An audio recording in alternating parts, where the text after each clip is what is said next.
Graça e paz, irmãos. Vamos abrir nossas Bíblias para que possamos ouvir a voz de Deus, continuar ouvindo a voz de Deus, porque Ele já tem falado hoje, nessa noite. Gênesis 35, versículos de 1 a 4. No ano passado eu estive ausente, estava lá na igreja de Camutanga, na congregação, nossa congregação de Camutanga. Foi um tempo abençoado por Deus, de planejamento, com a liderança, para que aquela igreja possa, a congregação possa ser organizada no ano que vem, se assim Deus permitir. A igreja seja sempre orando por Camutanga e por Vila Quebec, para que nós, como bairro dos estados, possamos cumprir nosso dever de ajudar aquelas congregações a virarem igreja, né? É um sonho muito antigo, e Deus está nos dando essa incumbência, esse privilégio de ajudar aquelas congregações. Então estamos lá, reunindo com a liderança muito desejosa de fazer a congregação virar igreja, de abençoar aquele local, e vamos orar por eles também. Precisamos sempre oração por eles, irmãos. Eles precisam muito da nossa oração e vice-versa, né? Mas lá em Gênesis, capítulo 35, versículos de 1 a 4. Disse Deus a Jacó: levanta-te, sobe a Betel e habita ali. Faz ali um altar ao Deus que te apareceu quando fugias da presença de Esaú, teu irmão. Então disse Jacó à sua família e a todos os que com ele estavam: lançai fora os deuses estranhos que há no vosso meio, purificai-vos e mudai as vossas vestes. Levantemo-nos, subamos a Betel. Farei ali um altar ao Deus que me respondeu no dia da minha angústia e me acompanhou no caminho por onde andei. Então deram a Jacó todos os deuses estrangeiros que tinham em mãos e as argolas que lhes pendiam das orelhas. E Jacó os escondeu debaixo do carvalho que está junto a Siquém. Vamos orar mais uma vez. Senhor Deus, eu te peço, Pai, em nome de Jesus, que tu, Senhor Deus, nos ajude a nos libertar de todos os nossos ídolos nessa noite.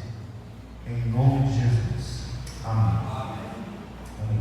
Irmãos, nós não somos católicos, não temos estatuetas, na verdade, não temos símbolos nesse aspecto que conduzem muitos a idolatrar, ter aqueles ídolos, né, as estátuas. Nós não somos, porém, muitos de nós, como todos nós, também construímos ídolos dos nossos corações.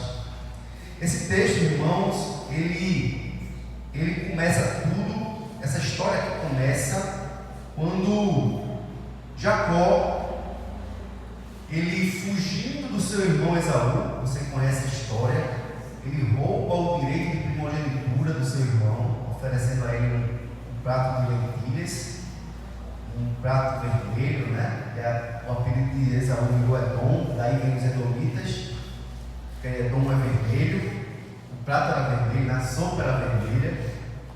E depois de enganá-lo, ele engana uma segunda vez, roubando a bênção, né, que Esaú receberia de Isaac, do seu filho mais velho. Ele se disfarça de Isaac, ele até bota pelo de cabra no seu corpo, porque ele era liso e o seu irmão era peludo. E ali ele engana, recebe a bênção no lugar do irmão. E Esaú, então, irado contra Jacó, diz: vou matá-lo. A sua mãe, Rebeca, escuta aquilo, corre até isso, vai-te embora, foge, porque teu irmão vai te matar. Então ele sai desesperado, fugindo. E nesse caminho ele chega a um lugar, e nesse lugar ele cai no sono, nessa peregrinação dele. Ele estava tentando ir para a terra de Canaã, achar então o seu tio Labão, irmão de Rebeca, e lá se estabelecer. E nesse caminho ele tem um sonho. Veja, volta um pouquinho aí na sua Bíblia, Gênesis 28, do versículo 17 ao 22.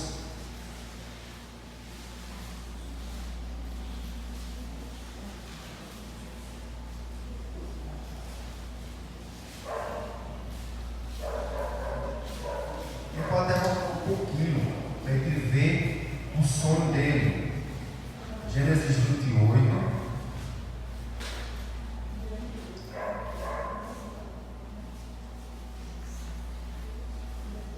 Vou botar aqui na versão Lara.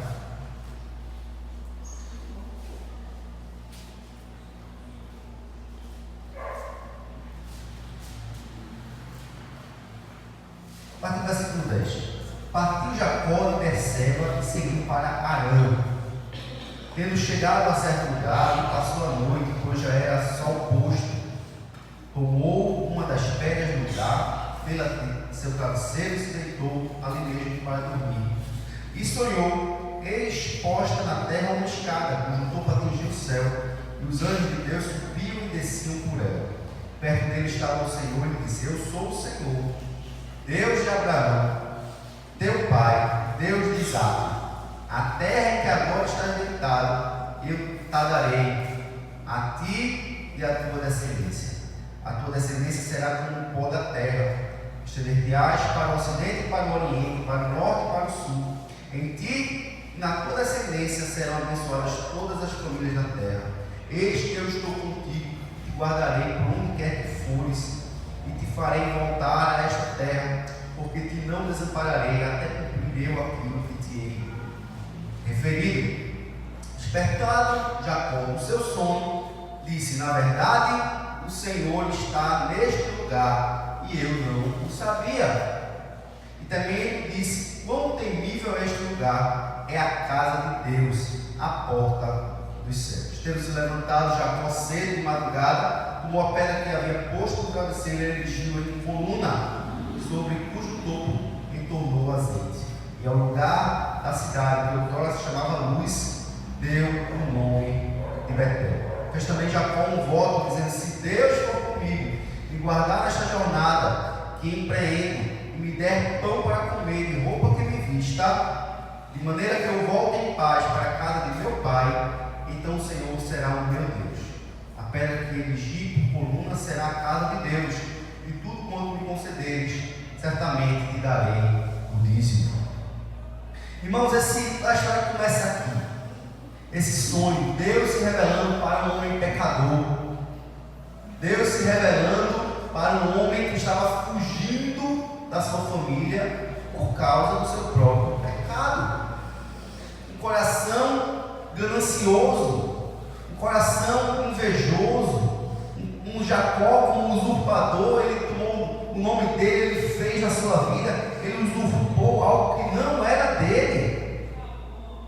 Um homem que estava destroçado. Imagine Jacó ali, sozinho, naquele lugar, longe da sua família, com o coração pesado pelo pecado, sabendo que tinha feito coisas erradas, achando que Deus o puniria, achando que Deus o castigaria, e Deus então vai até ele. É sempre assim: Deus vem até nós. Nunca somos nós que vamos até Deus. Estamos mortos em delitos e pecados, não temos como ir a Deus. Mas o Senhor é muito maravilhoso, muito misericordioso, muito bondoso. Ele olha para nós com amor, ele vem até nós. Ele foi até Jacó, ele se revelou a Jacó. Jacó disse: Eis aqui a casa de Deus. Jacó fez um voto. Jacó não conhecia o Senhor, ou conhecia do que o pai falava, do que o seu avô falava, mas ele nunca tinha tido uma experiência com Deus como ele teve aqui nesse final de dia. Depois disso, irmãos, ele foi, achou então Labão, casou-se com Lia. Você conhece a história? Casou-se com Raquel. Você vai lembrar que Lia, ela não era tão bonita, ele não amava Lia, ele amava Raquel. E Lia tinha o seu coração, depositava toda a sua esperança no amor do seu marido. Ele disse assim: se eu tiver filhos, o meu marido me amará. E tentou me fazer menino. Deus a abençoava porque via que ela era preterida, e Deus a abençoava, e era então uma sequência de filhos. Foram 4 primeiro, depois não houveram mais. Então toda vez que nascia um filho, ela dizia assim: agora meu marido vai me amar, agora eu fui agraciada por Deus, e agora meu marido vai olhar para mim. E chegou uma hora que ela parou, depois do 4º filho, assim: agora eu louvarei ao Senhor. Foi o 4º filho dela. Por quê? Porque ela percebeu que não eram os filhos que trariam o amor do seu marido para ela. Ela decidiu então amar a Deus. Naquele momento ali, o coração dela mudou, porque tinha um ídolo no coração dela. Quem era o ídolo? O marido. Quando você olhava então para Raquel, Raquel era linda, mas não tinha filhos. E ela então chegou para o marido e disse assim: dá-me filhos, senão eu morro. Quem era o ídolo no coração de Raquel? Ela queria filhos. Os filhos eram os ídolos, era a motivação, era aquilo que fazia ela sair do lugar. Ela queria ter filhos, ela lutava para ter filhos, e ela estava então culpando a Jacó, porque não tinha filhos. Me dê filhos, a culpa é sua. E aí ele responde: por um acaso eu sou Deus? Onde é que está então todo aquele amor que Jacó tinha para com Raquel? Raquel era um ídolo de Jacó. Ele trabalhou por 14 anos por Raquel. 14 anos trabalhou para ter Raquel. Era um ídolo do coração, era a fixação da vida dele. Enquanto eu não tiver Raquel, eu não tenho felicidade. E aí ele teve Raquel, e aí quando Raquel cobra ele então se ira contra Raquel. Você vê aí 3 pessoas, cada um com o seu ídolo. De Lia era Jacó, de Jacó era Raquel, e de Raquel era filhos. Quando Deus deu o primeiro filho para Raquel, que foi José, né? Então foi o que aconteceu. Ela disse assim: que Deus me abençoe com outro filho. Veja, o ídolo ele não satisfaz. Não era para ela estar satisfeita? Deus não deu um filho para ela não buscou tanto, mas quando ela teve, ela já queria ter outro. Os ídolos não nos satisfazem, irmãos. Quando nós depositamos nossa alegria em algo ou alguém, quando nós conseguimos aquilo, mas logo a gente vai perceber que aquilo somente não é suficiente. A gente vai querer sempre mais. O coração do homem ele é faminto.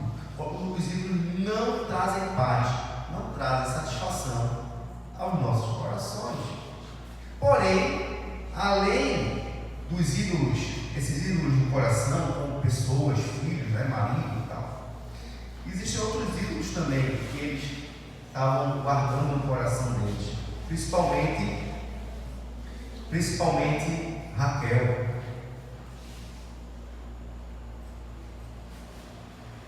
E aí então eu quero, baseado no texto que a gente leu, o primeiro texto, eu quero trazer o seguinte tema: como construir um altar para Deus, como ser um altar para Deus, como o meu coração pode se tornar um altar só para Deus, como eu posso me livrar dos ídolos, como eu posso fazer da minha vida um único Deus e um único Senhor, já que nós não podemos agradar a dois senhores. Como? Se o nosso coração ele é uma fábrica de ídolos, como dizia João Calvino, uma fábrica. Como fazer do nosso coração então um altar somente do Senhor, construindo um altar para Deus? Primeira coisa, irmãos, nós precisamos lançar fora os deuses estranhos que temos em nosso coração. Veja o versículo 2: então disse Jacó à sua família e todos que com ele estavam: lançai fora os deuses estranhos que há no vosso meio. Esse texto aqui, irmãos, ele tem ainda um outro contexto. Por que eles estavam precisando fazer isso? Eles, quando voltaram para a terra de Isaac, eles se desviam e vão para uma terra chamada Sitim. Sitim já tinha um povo lá, mas que era um povo amigável, que permitiu que Isaac e Jacó morassem ali. Jacó comprou uma terra, passou a habitar ali com o seu povo. Esaú, houve aquela reconciliação, né? Esaú permitiu, houve a paz entre eles, ele partiu para essa terra. Chegando lá, eles começaram a conviver com o povo daquela terra. E o príncipe daquela cidade se enamorou de Diná. Diná era uma das filhas de Lia. E Diná foi então violentada por aquele homem, chamado Sitim também, mesmo nome da cidade. Mas Sitim apaixonou-se por ela, e parece que Sitim se arrependeu de ter forçado, e pediu então a Jacó e aos seus irmãos que lhe dessem como mulher, como esposa. E eles ficaram revoltados: como é que ele força a nossa irmã e agora quer ela para ser esposa? Então eles tramaram uma intocada, eles tramaram um plano. A gente vai dizer o seguinte: a gente aceita, mas vocês vão ter, todos os homens da cidade vão ter que ser circuncidados, porque nós não nos relacionaremos com os circuncisos. E aí então eles aceitaram, todos foram circuncidados, houve um casamento. No terceiro dia, depois da circuncisão, as dores são horríveis, são muitas dores. Segundo e terceiro dia, são muitas dores, porque inflama, né? Alguns podem infeccionar. Então, os homens todos daquela terra ficaram com problemas de saúde, digamos assim. E aí, o que aconteceu com dois irmãos de Diná? Foram sorrateiramente, entraram na cidade e começaram a matar todos os homens daquela cidade, inclusive o pai, o rei, e o Sitim, que era o filho. Matou um por um, trouxe a irmã de volta. E quando chega então, Jacó desesperado: como é que vocês fizeram isso? Todos os povos ao redor virão agora nos matar, e nós somos poucos. E aí então é quando Deus fala isso aqui para Jacó. É esse momento que Deus fala com Jacó: levanta-te, sobe a Betel e habita ali, faze ali um altar ao Deus que te apareceu quando fugias da presença de Esaú, teu irmão. Aí então disse Jacó à sua família e a todos que com ele estavam: lançai fora os vossos deuses. Vocês lembram quando Labão soube que Jacó tinha arribado, né, com todos os seus filhos, e tinha levado todo mundo, porque Jacó tinha saído para trabalhar, passado vários dias fora, e aí Jacó disse: é agora que a gente vai embora, Labão está longe. E eles partiram. Depois de 3 dias de caminhada, Labão volta, descobre o que aconteceu e vai atrás, sendo que Raquel tinha feito algo muito mal. Raquel, ela roubou os ídolos do lar do pai dela, Labão. Devia ter lá um monte de estatuazinha de vários deuses, um santuário, algo desse tipo. Raquel amava também aqueles deuses, porque cresceu vendo aquilo, e sim, vou levar eles para mim, eles serão meus. Meu pai nunca mais vai ver isso aqui. Levou com ela. Labão, então, quando se encontra com Jacó, eles discutem assim: por que então vocês roubaram os meus deuses do lar? Nós? Não. Que morra aquele que assim você encontrar. Destaque que tinha sido Raquel. Então Labão vai na tenda dele, não acha nada. Vai na tenda de Lia, não acha nada. Quando chega na tenda de Raquel finge que está menstruada, se senta com a saia grande, eu imagino, né? Senta-se em cima ali dos ídolos, esconde todos os ídolos, e Labão não encontra. Então Labão se despede, volta para casa sem achar os seus ídolos, e ali está Raquel, todos aqueles ídolos guardadinhos, achando achando que Jacó não ia ver. E Jacó, belo dia, viu, sabia. E aí então chega esse momento. Eles estavam em um momento que tinham se vingado. Eles sabiam que o povo ao redor viriam para se vingar deles agora, para destruí-los. E ele está então desesperado. E aí Deus chama então Jacó para voltar para Betel. Voltar para onde tudo começou. E aí Jacó percebe que precisava voltar, mas não dava para voltar daquele jeito. Não dava para voltar com seus filhos, sua filha, suas esposas, com o coração sujo pelo pecado, com o coração dividido com outros deuses. Não dá para voltar enquanto esses deuses não forem descartados, jogados fora. E aí então Deus mandou ele voltar, mas ele diz assim: lançai fora os deuses estranhos que há no vosso meio. Sabe, irmãos, nós precisamos desistir dos nossos ídolos e perceber que nossos ídolos só nos trazem prejuízo.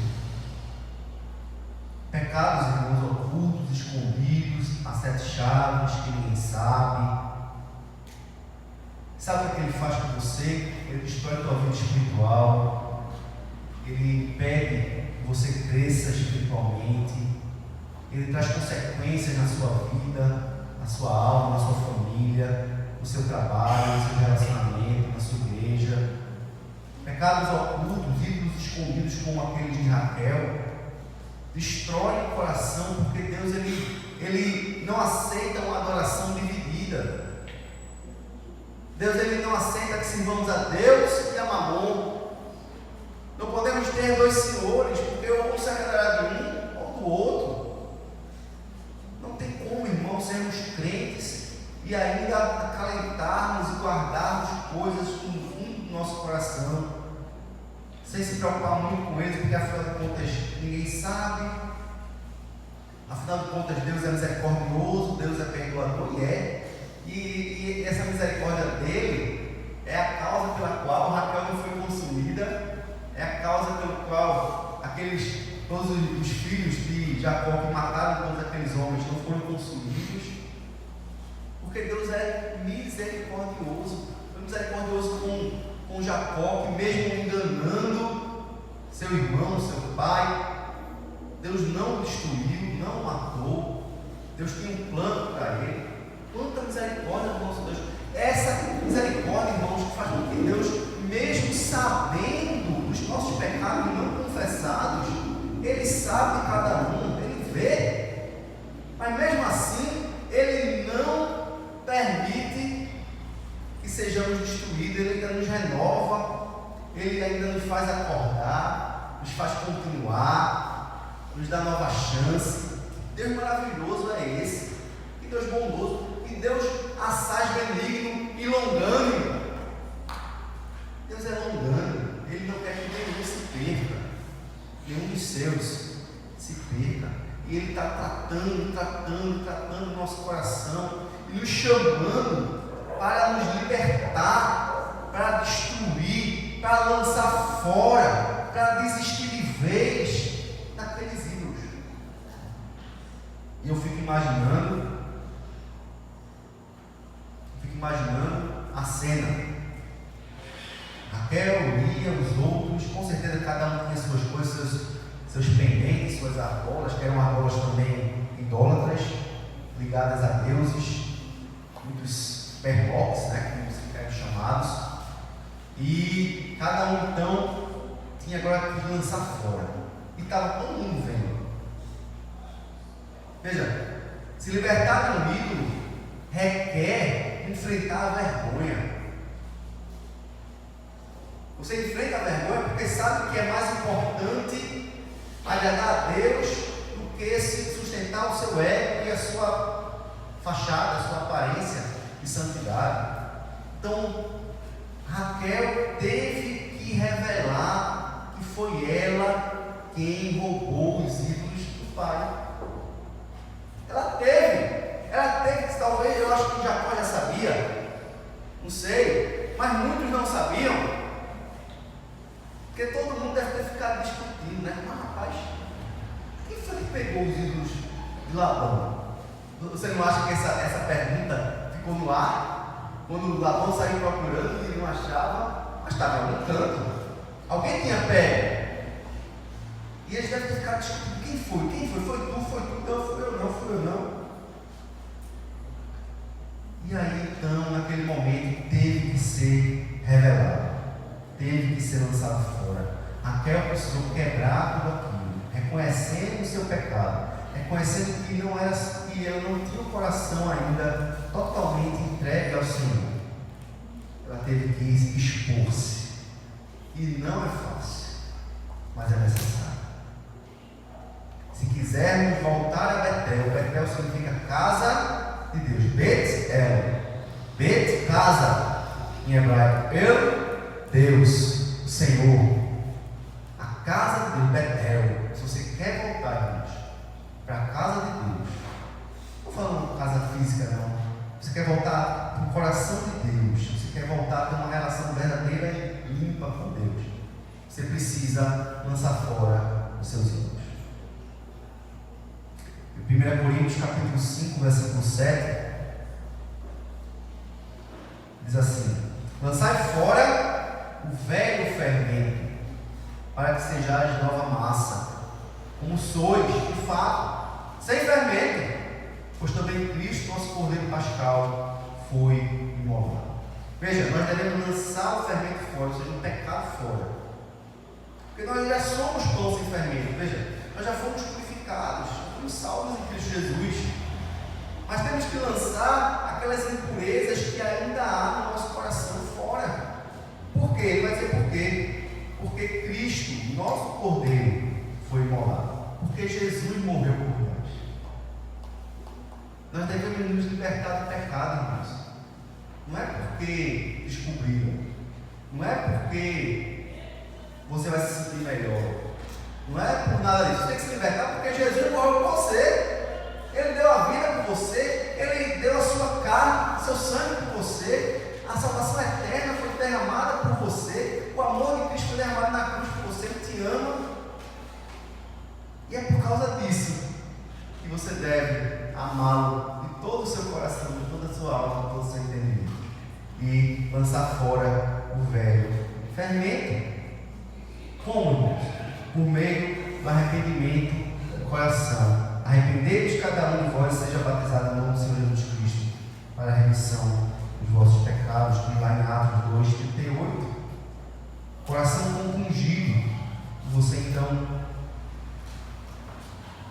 se arrepende e lança fora, abre mão dos ídolos, tira tudo, decide focar o seu coração somente ao Senhor, tornar-se um altar somente para Deus.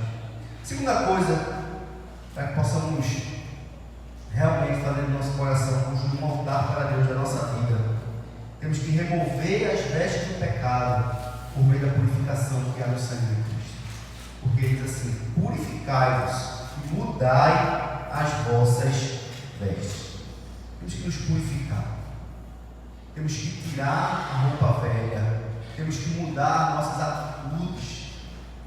Não adianta somente confessar o pecado, confessar o ídolo. Você confessa o ídolo jogando ele fora, mas depois você não pode ir lá buscar ele de volta, não. E às vezes acontece isso, viu? Ele confessa, até diz: eu assumo, eu não vou negar, realmente, né? Eu não sou demitido. Tem gente que já viu gente assim: não nego não, realmente eu tenho essa fraqueza.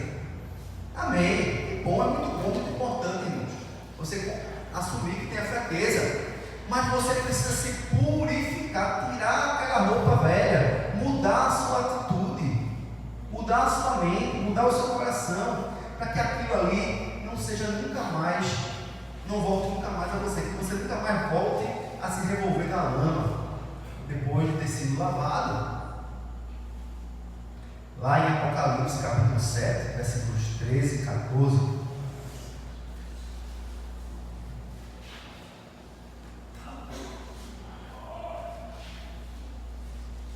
diz: um dos anciãos tomou a palavra, dizendo: estes que se vestem de vestiduras brancas são e de onde vêm? De onde vieram?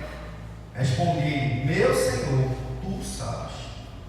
Ele então me disse: são estes os que vêm da grande tribulação, lavaram suas vestes e as alvejaram no sangue do Cordeiro. Irmãos, daqueles que vêm da grande tribulação, que estavam permanecendo fiéis. Por que eles estavam permanecendo fiéis na grande tribulação? Porque eles lavaram as suas roupas e alvejaram. Onde? Com vênus? Não. No sangue do Cordeiro. Você já viu sangue vermelho deixar uma roupa branca? Só o sangue de Jesus. Sabe, irmão, precisamos lavar no sangue do Cordeiro. Temos que olhar para a cruz e ver o sangue de Jesus e ver a morte de Cristo por nós. Ele morreu, ele sacrificou-se, ele sofreu por nós, derramou o sangue dele, para que eu pegue minha roupinha velha, chegue lá e lave o sangue de Jesus, e ela vai sair mais branca do que a neve, purificada. Nós temos que lavar, irmãos, todos os dias, porque, como eu falei, nosso coração é uma fábrica de ídolos. Todos os dias nós temos que lembrar da morte de Jesus. Não existe cristianismo sem cruz. Não existe cristianismo sem o sangue de Cristo. E esse sangue nos purifica de todo o nosso pecado. Somos impossíveis voltar a Ele diariamente, lembrando o que Ele fez por nós, pedindo que o Senhor nos lave, nos purifique. Não podemos deixar que ídolos tomem conta do nosso coração, porque só pode haver espaço para um. Por isso que Jesus chega para a igreja e diz assim, bate na porta. Diz: eis que estou à porta e bato. E ele fala isso para a igreja, irmãos, para nós, que o Senhor entra, Senhor, lava, limpa, purifica, transforma, limpa tudo, Senhor, limpa tudo. Precisamos, irmãos, purificar, remover as vestes do pecado. Na época lá, eles tinham que tirar aquela roupa, eles tinham que se lavar, tinha uma lavagem cerimonial, purificação, uma nova roupa seria vestida, simbolizando uma mudança de vida, de santidade abacuda. Era um novo compromisso que eles estavam tendo. O compromisso que nós fazemos quando nós estamos em profissão de fé e batismo, de viver uma nova vida, uma nova realidade. Nós temos que relembrar isso todos os dias da nossa vida, quem nós somos, o que Cristo fez por nós, como nós fomos lavados do pecado que nós vivíamos outrora, daquilo que hoje nós nos envergonhamos. Temos que cada vez mais abandonar para viver uma nova vida, uma vida santa. Isso, irmão, eu falo para você, eu falo para mim. Eu falo para mim mesmo. Precisamos remover as vestes do pecado, irmãos, de uma vez por todas, e nos purificar por meio do sangue de Jesus. A terceira coisa, nós quisermos fazer do nosso coração um verdadeiro altar ao Senhor, é obedecer ao Senhor, voltando ao primeiro amor. Gênesis 35, versículo 1. Disse Deus a Jacó: levanta-te, sobe a Betel e habita ali, faze ali um altar ao Deus que te apareceu quando fugias da presença de Esaú. Lembra do dia que Deus se revelou para você. Lembra do dia que Deus falou com você profundamente no teu coração. Lembra do dia que o Senhor disse assim: olha, eu te amo e eu quero te salvar. Lembra desse dia? Deus fez com que Jacó lembrasse de Betel, muitos anos atrás. No mínimo 15 anos. Tem uma conversa dele com Labão que, se não me engano, dá mais de 20 anos que ele tinha saído de casa. 20 anos atrás. E Deus está dizendo: lembra lá atrás. Lembra do sonho que eu te revelei. Lembra do altar que tu erigisse, que tu ungiste, da promessa que você fez. Lembra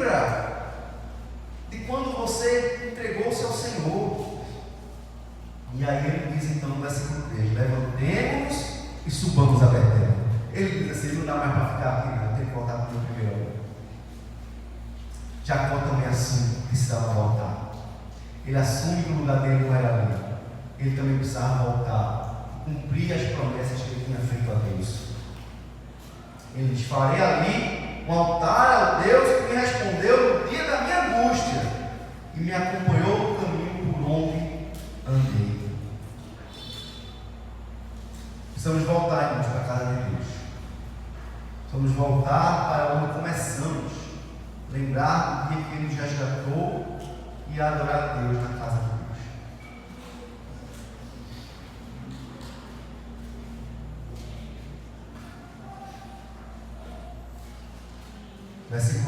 Gênesis 35, versículo 6. Você vai ver que Jacó fez isso.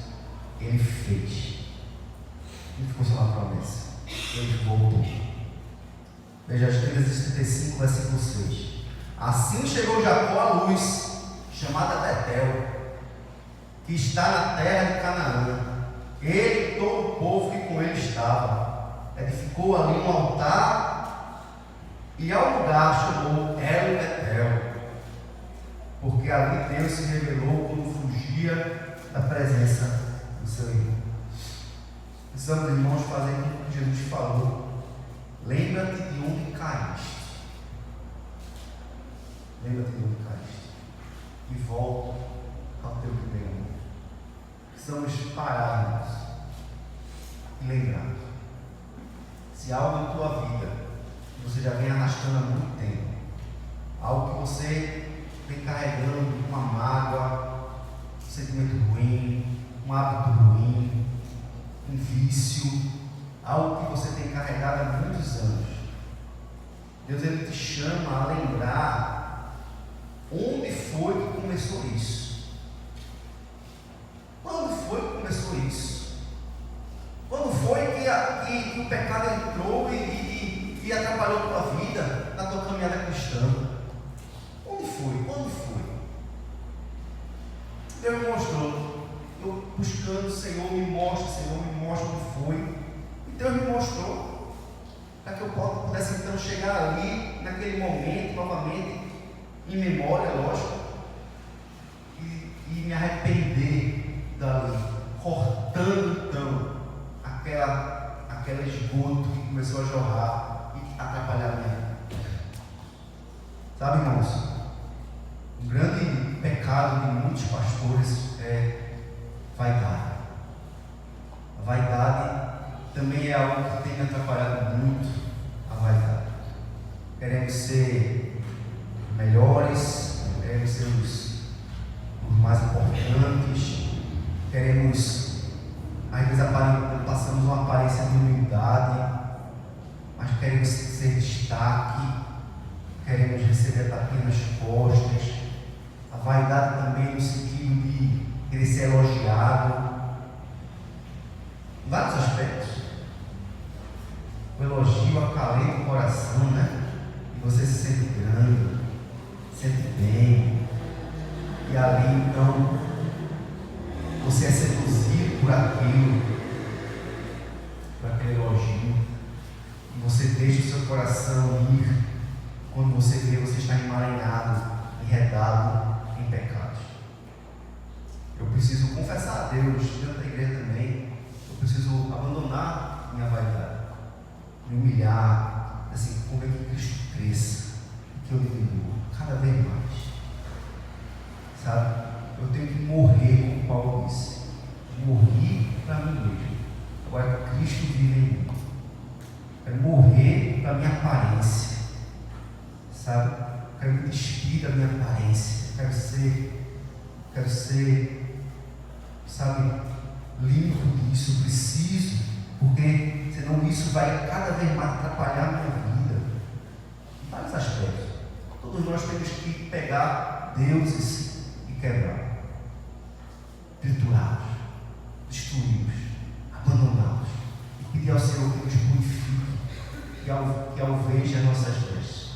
Se confessarmos nossos pecados, Ele vai nos transformar, seremos mais alvos do que a neve. Mas o problema é que nossos pecados fazem separação entre nós e o nosso Deus.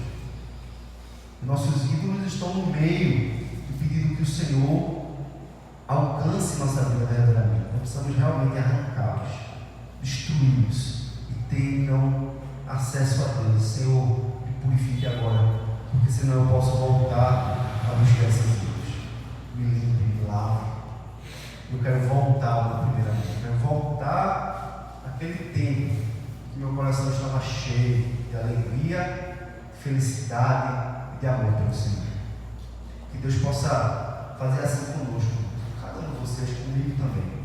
Que Ele possa ter um tempo de oração. Você possa estar baixando sua cabeça e saindo desse tim e voltando para Betel, quebrando seus ídolos, sendo lavados e purificados pelo sangue de Jesus, passando pela cruz e, no final, tomando a decisão de voltar para aquele primeiro amor, para onde você nunca deveria ter saído. Amém? Faz sua cabeça, tem um tempo de oração nesse instante.